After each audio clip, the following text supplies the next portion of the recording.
What if the future of electric cars isn't being built in Silicon Valley or Berlin, but in Africa? And what if the solutions coming out of the continent could change the way we think about mobility altogether? When you think of electric vehicles, you probably picture Tesla, Rivian, or even BYD. But there's a quiet revolution happening in Africa where innovators are tackling challenges like energy access, affordability, and sustainability in ways the rest of the world hasn't even considered. Africa is often overlooked in the global EV conversation, but it shouldn't be. The continent is home to some of the most creative and practical solutions in the automotive industry today. From electric motorcycles in Rwanda to locally assembled EVs in Nigeria, African innovators are proving that you don't need billions of dollars or cutting-edge infrastructure to make a real impact. In this episode, you'll learn how African innovators are redefining what an electric car can be. You'll see how they're solving real-world problems with limited resources, and why their approach might just be the blueprint for the future of global mobility. By the end of this episode, you'll understand the unique challenges Africa faces in adopting electric vehicles, how local innovators are turning those challenges into opportunities, and the lessons the rest of the world can learn from African EV development. I'm Chris, and I've spent over a decade working in the automotive industry, from dealership management to consultant and process development. I've seen firsthand how innovation can come from unexpected places, and Africa is proving to be one of the most exciting hubs for electric vehicle development right now. I've followed the rise of companies like Ampersand in Rwanda and Jet Motors in Nigeria, and I've been amazed by their ability to create solutions that are not only practical but also scalable. These companies aren't just building EVs. They're building ecosystems that address the specific needs of their communities. Here's what we'll cover: the unique challenges Africa faces in adopting electric vehicles, how local innovators are turning those challenges into opportunities, the lessons the rest of the world can learn from African EV development. We'll also dive into specific examples like Ampersand's electric motorcycles and Jet Motors' EVs to show you how these solutions work in practice. Let's start with Rwanda, a country where only about 30% of the population has access to electricity. A company called Ampersand is building electric motorcycles. Why not cars? Because in East Africa, motorcycles are the primary mode of transport for millions. They're used for everything from commuting to delivery goods, and they're far more affordable than cars. Ampersand's electric motorcycles are cheaper to run than gas-powered cars. They've also built a network of battery-swapped solutions to keep riders on the road. Now, here's how this works. Instead of waiting hours to recharge, riders can swap a depleted battery for a fully charged one in minutes. This system solves two major problems: the lack of reliable electricity and the need for quick turnaround times. But Ampersand didn't just stop there.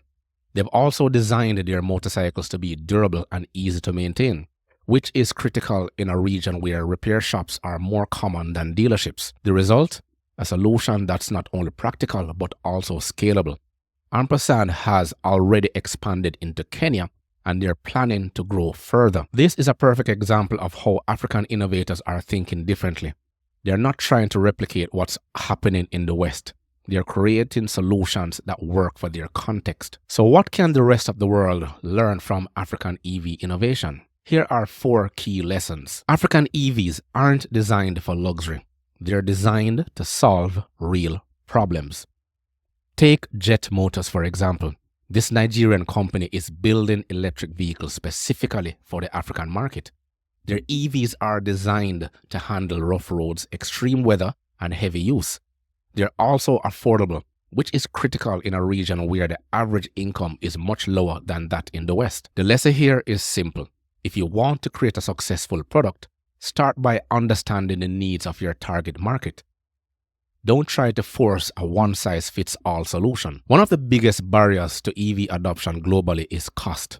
In Africa, where budgets are tight, affordability is even more important. Companies like Ampersand and Jet Motors are proving that EVs don't have to be expensive to be effective. Electric motorcycles, for instance, cost less to own and operate than gas-powered ones. This makes them an attractive option for riders who rely on their bikes for income. The takeaway: if you want to make EVs mainstream, you need to make them more affordable.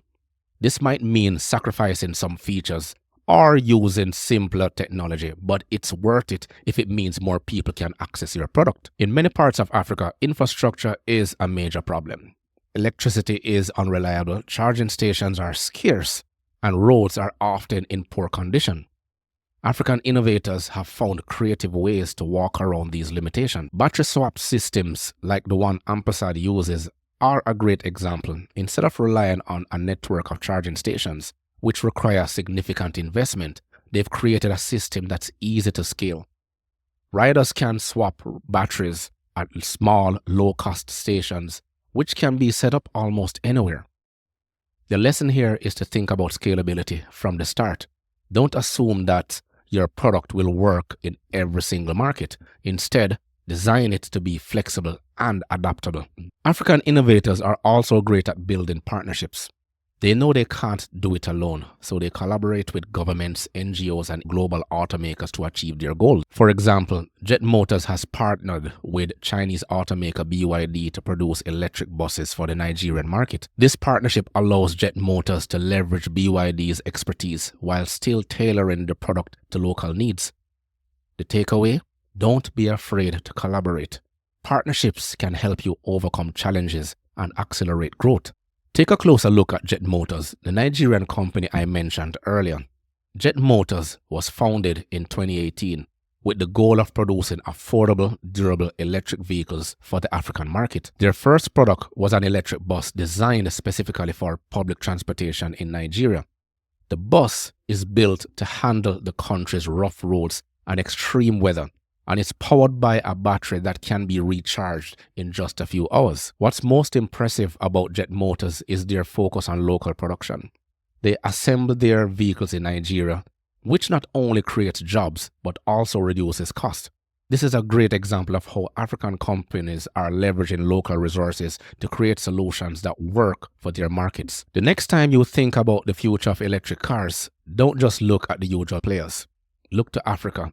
Their solutions might not be flashy, but they're practical, scalable, and deeply rooted in solving real problems. Whether it's Jet Motors in Nigeria, Ampersand in Rwanda, Maxwell Chicken Botso in Zimbabwe, and the Itoa EV in Burkina Faso, they all make Africa proud.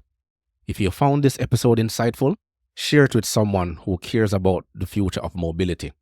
And if you've got thoughts on African innovation, let me know. I'd love to hear from you. Innovation is not about where you start, it's about where you're going. Thank you all for joining me, and I will catch you in the next episode.